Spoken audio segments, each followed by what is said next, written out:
नमस्कार आप सभी को। आज की क्लास में पढ़ेंगे परिवार का नारीवादी अध्ययन। ठीक है, लास्ट क्लास में हमने तो ये पढ़ा था कि नारीवादी की जो अलग अलग विचारधाराएं हैं उन्होंने किस तरीके से जो महिलाओं के ऊपर अनुभव की एक्सप्लेनेशन दी थी कि परिवार के अंदर वो क्या क्या फील करती हैं। अलग अलग विचारधारा ने अपने अपने पॉइंट्स रखे थे। उसी तरीके से अब नारीवादी जो क्या करती है, परिवार का अध्ययन करती है। ठीक है, तो उसमें बताएगी। तो इसके अंदर सिंपल सा यही बताया गया इस टॉपिक के अंदर कि जो महिलाएं होती हैं वो घर के अंदर रोज़मर्रा की ज़िंदगी में क्या चीज़ अनुभव करती हैं, और जब वो घर से बाहर निकलती हैं तो वो किस तरीके का बिहेवियर अपने साथ देखती हैं। ठीक है, इन दोनों परिस्थिति में क्या डिफरेंट होता है, उस अंतर को एक्सप्लेन किया गया है नारीवाद के द्वारा। ठीक है, परिवार का नारीवाद, जिससे आप एक बार आप पढ़ोगे तो ये आपको ये पूरी आलोचना भी समझ आ जाएगी। तो इसमें बताया गया है जो हिंदू या संयुक्त परिवार जो होता है, जो इन सभी नियमों को जो पालन करता है, जो ग्रंथों, नियमों, पुरानी परंपरागत चीज़ों से चल रहा था, और जो लोग इन चीज़ों का पालन नहीं करते तो उनको किस तरीके से अलग बिहेवियर का सामना करना पड़ता है, इग्नोरेंस का सामना करना पड़ता है। तो ये सारी बातें इसके अंदर बोली गई है। ठीक है, हम यहाँ से पढ़ते हैं। कौटुंबिक पारिवारिक विचारधारा, ये एक ऐसी विचारधारा है जो गलत तरीके की, एक अलग ही तरीके की ये विचारधारा बना के बैठी रहती है, जो कि काफ़ी गलत है। हम ज़रा पढ़ते हैं, आपको और अच्छे से इसमें समझ आ जाएगा। कौटुंबिक पारिवारिक विचारधारा और महिलाओं की अधीनस्थ स्थिति। ठीक है, अधीनस्थ। ठीक है, तो महिलाओं की स्थिति पे बात करेंगे। चलिए, विद्वानों ने परिवार की इज्जत के नाम पर महिलाओं पर लादी जाने वाली हिंसा पर अपना ध्यान केंद्रित किया और दिखलाया है। और इस लाइन से आपको समझ आ गया होगा ये विचारधारा किसकी बात कर रहा है। जो कहते हैं इज्जत इज्जत इज्जत के इस पॉइंट ऑफ व्यू के कुछ अलग ही बातें बना के कैसी कैसी चीज़ें थोप दी जाती हैं कि किस तरह परिवार की इज्जत की तार्किकता महिलाओं को अधीनस्थ बना देती है। इज्जत का कारण महिलाओं को इंडिपेंडेंस या निर्भर नहीं होने देती। और पुरुषों को देखो, परिवार की इज्जत अच्छा है, लेकिन उसको किस तरीके से ये लोग एक्सप्लेन करते थे जो कि गलत है। और पुरुषों को महिलाओं के स्वयं यानी सेल्फ और यौनिकता, सेक्सुअलिटी पर नियंत्रण रखने की शक्ति प्रदान करता है। ठीक है, पुरुषों को महिलाओं के स्वस्थ यानी कि उनके सेल्फ, उनके खुद की लाइफ को और उनकी यौनिकता को नियंत्रण रखने की किस प्रकार ये पावर देता है। विश्वास किया जाता है कि परिवार की इज्जत और जातियों की शुद्धता महिलाओं की यौनिकता और उनकी यौनिक सेक्सुअलिटी पर निर्भर करती है। ठीक है, ये सारी बातें। नारीवादियों के अनुसार परिवार इस शुद्धता को नियंत्रित करने में महत्वपूर्ण भूमिका निभाता है। ठीक है, इस शुद्धता को कंट्रोल करने के लिए फैमिली के रोल को इम्पोर्टेंट बताया गया है। ऐसा वह अपने सदस्यों को, विशेषकर महिलाओं को, अपनी यौनिकता पर नियंत्रण करना सिखाते हुए इसी तरीके से समाजीकरण के जरिए करता है। लड़कियों से अपेक्षा यानी उम्मीद रखी जाती है कि वे अपने व्यवहार में स्त्रीण बनी रहें। स्त्रीण का मतलब है लेडी बने रहें, यानी स्त्री बनी रहें। ठीक है, ओके, स्त्री तो वो वैसे ही रहेंगी, लेकिन इसको अलग एक्सप्लेनेशन किया जाता है कि तुम अपने आप को अलग तरीके से देखो, ऐसे कहा जा रहा है इसमें। ठीक है, ओके, इस संबंध में परिवार खुद नियंत्रण रखता है। ठीक है, ऐसे इस संबंध में भी तो परिवार खुद नियंत्रण रखता है और स्वच्छंद व्यवहार को दंडित करता है। यानी कि कोई लड़की खुद से इंडिपेंडेंस तरीके से, फ्रीडम से कोई व्यवहार करना चाहती है तो परिवार उस महिला को बिल्कुल भी कतई करने नहीं देता। ठीक है, आवाजाही पे निषेध यानी आवाजाही पे रोक लगा देना, पर्दा प्रथा को बनाए रखना, कुंवारेपन, पवित्रता और वफादारी पर जोर, अवैधता, कलंक, लड़कियों का जल्दी विवाह आदि ऐसी व्यवस्था है जिनके द्वारा परिवार जाति की चार दीवारी को बरकरार रखने में सक्रिय रूप से योगदान करता है और जातियों की शुद्धता और प्रतिष्ठा की रक्षा करता है। ये परिवार का रोल है। परिवार और जाति की प्रतिष्ठा की रक्षा का जो उत्तरदायित्व परिवार द्वारा इसके पुरुष सदस्यों को सौंपा जाता है, वही इन पुरुषों को महिलाओं पर अपनी शक्ति का प्रयोग करने का अधिकार देता है। और ये सारी लाइनें आपको एक बार में पढ़ पढ़ के समझ आ रही होंगी, मैं उम्मीद करता हूँ। दमनकारी परिवार संरचना का एक ऐसा ही एक और पहलू है मुख्य धारा के अध्ययनों में उपेक्षित कर दिया गया है। जेंडर समाजीकरण की प्रक्रिया थी जो परिवार के एक मूलभूत कार्य की रचना करता है। नारीवादी विचारक तर्क देते हैं इन सब चीज़ों पर। मुख्य धारा के अध्ययनों ने समाजीकरण की प्रक्रिया जेंडीकृत प्रकृति की आलोचना नहीं की, क्योंकि मुख्य धारा के विद्वान पितृसत्तात्मक विचारधारा से सहमत थे। ठीक है, और इसके पुनरुक्ता यानी रिप्रोडक्शन, इसका मतलब जो है वर्ड बोला नहीं जा रहा था, उत्पादन, इसका मतलब होता है रिप्रोडक्शन।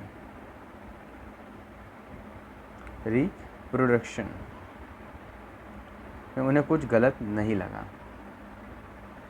सामाजिक प्रक्रिया में ये लोग क्या कहते हैं, उसका उल्लंघन नहीं करते, उनको तो सही लग रहा है ये सारी चीज़ें। नारीवादी यह तर्क प्रस्तुत करते हैं कि भारत में जेंडर समाजीकरण की प्रक्रिया प्राथमिक तौर पर रीति रिवाजों और समारोह, भाषा के प्रयोग और परिवार में होने वाले व्यवहार के द्वारा पूरी की गई है। श्रम का जेंडर विभाजन बचपन में बहुत शुरू से ही बच्चों के मन में बिठा दिया जाता है, यानी किसको काम करना है और किसको काम नहीं करना है। ठीक है, छोटी बच्चों से उम्मीद की जाती है कि वह घरेलू कार्य जैसे खाना पकाना और शिशु की देखभाल में सहायता करें। दूसरी ओर यदि लड़का है तो इन कार्यों में वह अपनी रुचि भी दिखाए। देखो इसमें लिखा है, दूसरी ओर यदि कोई लड़का इन कार्यों में अपनी रुचि भी दिखाए तो उसे प्रताड़ित किया जाता है, यानी कि वो कहते हैं कि इन सब कामों से भाई तू दूर ही रहे, तू मत देख, यानी प्रताड़ित यानी कि उसे मना किया जाता है। ठीक है ना, ये तू छोटे बच्चे घर के काम में मदद मत कर।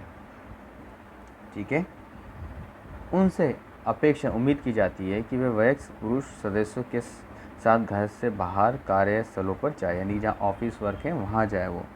नारीवादी अध्ययन दिखलाते हैं कि लड़कियों से अपेक्षा की जाती है कि वह दर्द और वचन सहे और जो कुछ भी उन्हें दिया जाए उन्हें चुपचाप खा ले और आत्म बलिदान के गुणों को अर्जित करें। ये बात दुबे के राइटर हैं, उन्होंने बताई है, इसमें ऐड करिए, ये सारी बातें बताइए। ठीक है, यानी कि लड़कियों को पहले बता दिए तुम्हारा ये रोल है और तुम्हारा लड़कों का ये रोल है। लड़कियों तुम्हारे साथ अगर कोई किसी प्रकार की हानि वगैरह जो भी हो रही है उसे चुपचाप से सहते रहें और आत्म बलिदान की भावना अपने अंदर बढ़ाते रहें। ठीक है, चलिए हम इसको आगे बढ़ाते हैं अभी और ठीक है, आगे लिखा है इसमें, तथ्यों को सामने रखते हुए नारीवादी यह भी दिखलाते हैं कि भारतीय परिवार में पुत्रों की प्राथमिकता गहराई पूर्वक जन्म ले चुकी है। ठीक है ना, यानी कि पुत्र चाहिए यार, जब लड़की नहीं होगी तो पुत्र का करोगे क्या, पुत्र ही नहीं होगा, लड़कियां भी हों लड़के हो, दोनों को इक्वालिटी रखो। ठीक है, लड़की को भी कमाना सीखा, वो भी जा सकती है काम, वो भी कमा सकती है, तो वो ऐसा कर सकती है जब मान लो उसकी शादी होगी, चलो कोई बात नहीं, अगर उसने 100 रुपये कमाए तो उस 100 रुपये में वो क्या कर सकती है कि 100 आधा कर सकती है, आधे से माल ऐसा कर सकती है, क्या कहते हैं 40% वो अपने नई फैमिली को दे सकती है। ठीक है, और वो अपने फैमिली को, दोनों ही अपनी ही फैमिली है, यानी कि अपने दोनों माँ बाप को 40% वहाँ दे दे, 40% यहाँ दे दे, और जो 20% बचा है वो अपने लिए खर्च करे, अपने बच्चे के लिए खर्च करे। ये रोल हस्बैंड को भी करना चाहिए, दोनों को करना चाहिए। ठीक है, चलो आगे देखते हैं। तथ्यों को सामने रखते हुए नारीवादी ये भी दिखलाते हैं कि भारतीय परिवार में पुत्रों की प्राथमिकता गहराईपूर्वक जम चुकी है। ठीक है, ऐसा नहीं करना चाहिए, दोनों इक्वल हैं। अच्छी शिक्षा, अच्छी मानसिकता और अच्छा व्यवहार, अच्छा वातावरण, ये सब हम क्रिएट करें तो ये सारी चीज़ें अच्छे से फल फूल सकती हैं और एक अच्छा समाज भी बन सकता है। ठीक है, जो परिवार की पितृसत्तात्मक, पुरुष वर्चस्ववादी और पितृस्थानक प्रकृति के चलते मजबूत हुई हैं। परिणाम स्वरूप अपने जन्म वाले घर में ही लड़कियां अस्थायी और द्वितीय सदस्यता की धारणा के साथ बड़ी होती है, यानी कि परिवार जिस लड़की का जिस घर में जन्म होता है उसे बार बार बोल ही देते हैं कि भाई ये तेरा स्थायी घर नहीं है, तेरा अस्थायी है, दूसरा घर होगा तेरा। ऐसा नहीं करना चाहिए, दोनों घर स्थायी हैं, बस फ़र्क इतना है कि वो नए जीवन की शुरुआत करिए और कुछ नहीं है। माँ बाप तुम भी हो वो भी, दोनों बस ही हैं, बस थोड़े लोग बढ़ गए हैं और कुछ नहीं हुआ है। ठीक है, चलो रजनी पालरीवाला इन्होंने एक बात लिखी है, महिलाओं के काम के संदर्भ में परिवार और कुटुंब को लक्षित किया है। कुटुंब वही है जो पहले से एक धारणा वगैरह बना देते हैं और उसी को फॉलो करते रहते हैं, भले किसी की फीलिंग्स कुचली जा रही हो या कि जो भी है भाड़ में जाए, ये सब क्या कर रहे हैं, अपनी चीज़ों को बढ़ा रहे हैं बस। वह तर्क प्रस्तुत करती है कि पुरुष के ऐसे विभाजन में महिलाओं को बाजारोन्मुखी आय अर्जक का मतलब